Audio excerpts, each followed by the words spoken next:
Yo, yo, yo, it's your boy Luap.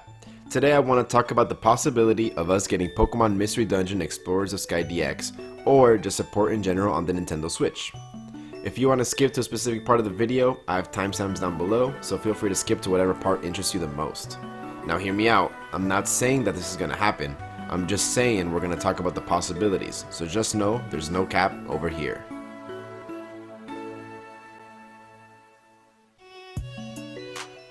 Let's start it off with the Carfax. Mystery Dungeon DX sold over 1.26 million copies within the first month of it being released, and since then, the number has not been updated. For context, the game came out on March 6, 2020, and the numbers haven't been updated since quarter 1 of that year, or the 31st of March. I think it wouldn't be far-fetched. Sir-fetched? No?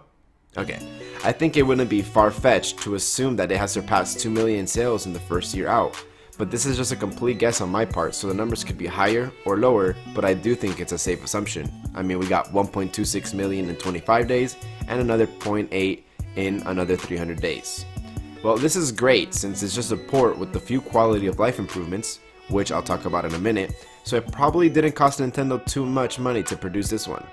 For reference, the original Blue Rescue Team, which this game is based on, took 2 years to sell 3 million copies. And on the other hand, we have 4 years after the original release of Time and Darkness, or 3 years after Explorers of Sky, remember, these go together, also the combined 6 million. All these numbers to say that Mystery Dungeon DX sold really, really well.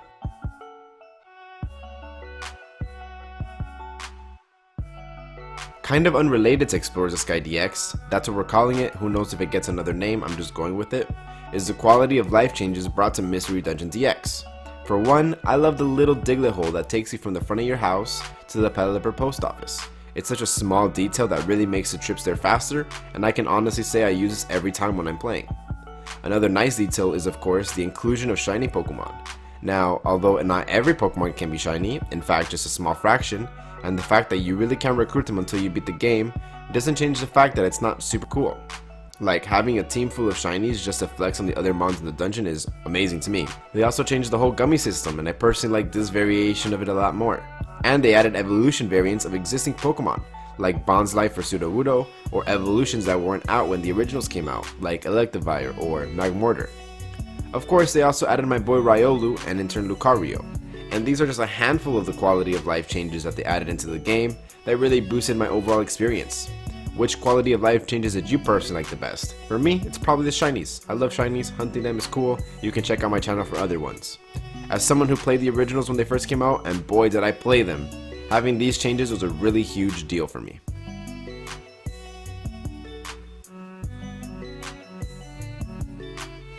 Not only would I pre-order Explorers of Sky DX, I would also enjoy the hell out of it. I think from a business perspective, it makes sense looking at how Explorers did better than the originals, and in turn there's more nostalgia for this one than there would be for DX. Just give us some new quality of life changes and the same art style that we got for DX, and you'll get hella people hooked. The people who got Mystery Dungeon DX and want to play the sequels, as well as the OG Explorers of Sky fans that want to have it on their Switch to play it again. I mean, for the love of God, look at how much Explorers of Sky goes for nowadays. The people selling this aren't even giving money to Nintendo directly, so if they want to make some extra money, they know what they need to do. While Mystery Dungeon DX was a random release, if Explorers DX does good, this could be a sign for them to continue our favorite dungeon crawler game.